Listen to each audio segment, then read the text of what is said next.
नमस्कार, आप देख रहे हैं संवाद क्रांति। 3 अक्टूबर को गोरखपुर शहर में पैड़लेगंज स्थित डॉक्टर अनुज सरकारी के अस्पताल पर एक मारपीट की घटना होती है, जिसमें बलिया का निलंबित सिपाही अपनी पत्नी की रिपोर्ट दिखाने वहां पर आता है। उसके साथ मारपीट कर दी जाती है और अगले दिन उसके आवेश में वो बताया जाता है सूत्रों के अनुसार कि वो हथौड़ा लेकर जाता है और डॉक्टर अनुज सरकारी के चेंबर में घुसकर उन पर हथौड़े से वार कर देता है। इस घटना पे और हम जानेंगे अपने सहयोगी से कि वो इस खबर को काफ़ी करीब से जाने हैं, समझे हैं। और बताइए रंजीत जी कि वो उस दिन का क्या मामला था। सबसे पहले आपका स्वागत, नमस्कार। देखिए, आपने अभी एक बात कहा, गेस करिएगा आप। आपने कहा कि वो मारपीट के बाद निलंबित सिपाही जो है अगले दिन हथौड़ा लेकर पहुंचा। तो ये मेरा मानना नहीं है, बिल्कुल गलत है। हमने भी इस घटना पे लगातार, जब से घटना हुई, लगातार निगाह हमने डाला हुआ था उस घटना पे। और जहाँ तक स्थानीय लोगों से या आसपास के लोगों से बातचीत करने पर यह पता चला कि कोई भी मरीज जो डॉक्टर को दिखाने जाएगा वो हथौड़ा लेकर नहीं जाएगा। तो यह बात जो है, इसको मैं खारिज करता हूँ कि जो आपने कहा हथौड़ा लेकर गया था। और दूसरी बात रही मामला फीस के लिए, तो फीस के लिए मामला उलझा। अगले दिन का आरोप लगा, जैसे विवाद शुरू में हुआ तो विवाद के दिन ही कुछ हो जाना चाहिए था। उसके बाद ऐसा डॉक्टर के द्वारा आरोप लगाया जा रहा है कि अगले दिन वो हथौड़ा लेकर आया। उसके हथौड़े का वीडियो तो कहीं नहीं आया, लेकिन हेलमेट से और उसके बाउंसर जो रखे हैं, उनके लोग रखे हैं डॉक्टर के, वह गुंडों की तरह उसको मार रहे हैं। कितना दुखद है, सोचिए आप। तो इस तरह से न कहा जाए किसी भी पत्रकार द्वारा या किसी भी व्यक्ति द्वारा कि हथौड़ा लेकर गया था। हथौड़ा का वीडियो कहीं नहीं आया, डॉक्टर ही वहाँ गुंडा प्रतीत होता है।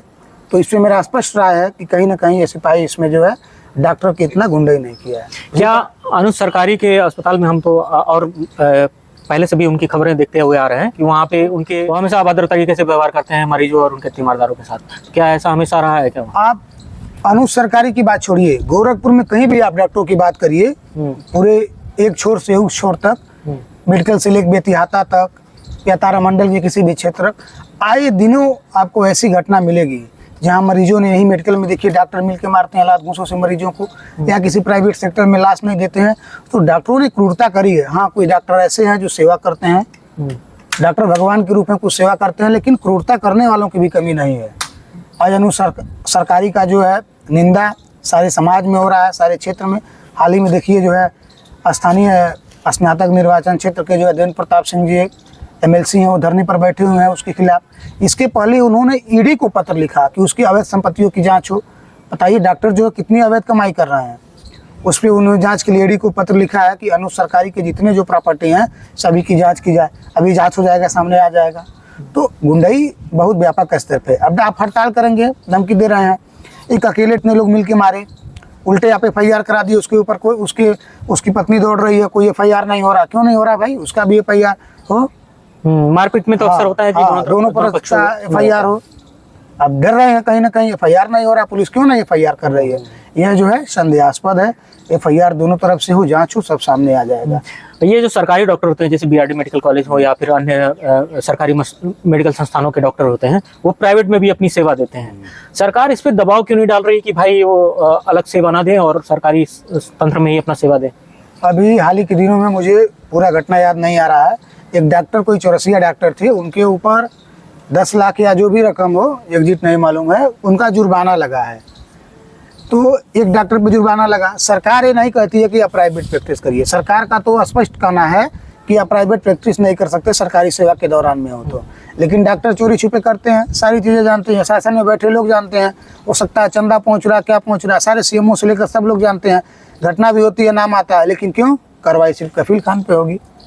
तो बहुत सारी चीजें हैं सारे। अच्छा, एक बात हमको बताइए, मशीनें एक ही तरह की होती हैं, जांच प्रक्रिया एक ही होती है, लेकिन हर अस्पताल में अलग अलग फीस का तरीका क्यों नहीं? सरकार इस पर नियंत्रण क्यों नहीं करती? इस पे जो है अभी सरकार के स्पष्ट गाइडलाइन जो है, जहाँ तक हमको लगता नहीं आई है, लेकिन इस पे जो है एक गाइडलाइन आनी चाहिए कि फला डॉक्टर फला से अधिक फीस नहीं ले सकता। तो फीस का जब मानक निर्धारण रहेगा, कहीं आप देखेंगे 200 रुपया फीस है, कहीं 1000 रुपया फीस है, कहीं 1500 है, कहीं 300 है। तो इस तरह से एक समान फीस जो है रहना चाहिए। और रही बात, आप देखेंगे कहीं कहीं सरकारी चैम्बरों में बैठे हुए डॉक्टर अपने प्राइवेट क्लिनिकों पे बुलाते हैं, अपने प्राइवेट अस्पताल पे बुलाते हैं, जांच बाहर से लिखवाते हैं। तो ये सब दुखद है, मरीजों को चूसने का काम है। इस पे कहीं ना कहीं पूर्ण नियंत्रण की जरूरत है। और दूसरी बात आपको ये बता दें कि इस देश में बहुत ही दुर्भाग्य का विषय है कि प्रत्येक चीज़ का कीमत तय है। किसान फसल पैदा करता है, उसकी एमएसपी तय है, लेकिन डॉक्टरों की फीस नहीं तय होगी। आप एक कप चाय पीजिए, उसका कीमत तय है। यानी संपूर्ण चीज़ों की कीमत तय करने वाली सरकार जो है, डॉक्टरों की फीस नहीं तय कर पा रही है। कितना दुर्भाग्यपूर्ण है। लोग इलाज के अभाव में मर जा रहे हैं, फीस के अभाव में लोग मरीज नहीं दिखा पा रहे हैं। तो ऐसा नहीं होना चाहिए।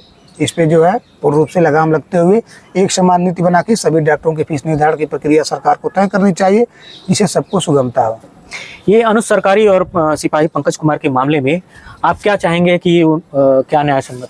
देखिए, हम वही चाहेंगे जो वीडियो जारी हुआ है, जिस तरह से बाउंसरों ने अनुज सरकारी के लोग मार रहे हैं सिपाही को, उसी तरह से जिस तरह से अनुज सरकारी के द्वारा एफआईआर कराया गया है उसके ऊपर, निलंबित सिपाही के ऊपर, उसी तरह जो उसकी पत्नी भटक रही है, एक महिला भटक रही है। सोचिए आप, कितना दुर्भाग्यपूर्ण पल है, कितना भावुक पल है कि उसके पिता को मारा जा रहा है, छोटे छोटे बच्चे हैं, उसके पति को मारा जा रहा है। यह कितना अन्यायपूर्ण है, क्या क्रूरता है, क्या लोग सोच रहे होंगे, दिमाग में क्या चल रहा होगा।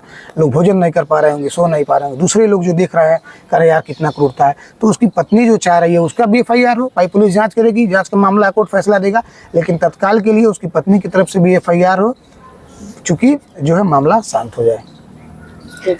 आप देख सकते हैं कि किस प्रकार एक डॉक्टर जो सरकारी तंत्र या रसूख के बल पर एक निलंबित सिपाही के साथ मारपीट भी करता है और उसके खिलाफ एफआईआर भी दर्ज करा के उसको जेल भेज देता है, वहीं सिपाही की पत्नी दर दर न्याय के लिए भटक रही है कि उसके पति के साथ मारपीट हुई और बहुत बुरी तरीके से मारपीट हुई, जिसमें उसका बच्चा आज भी उस पल को याद करके भावुक हो जाता है। क्या सिपाही पंकज कुमार को न्याय मिल पाएगा?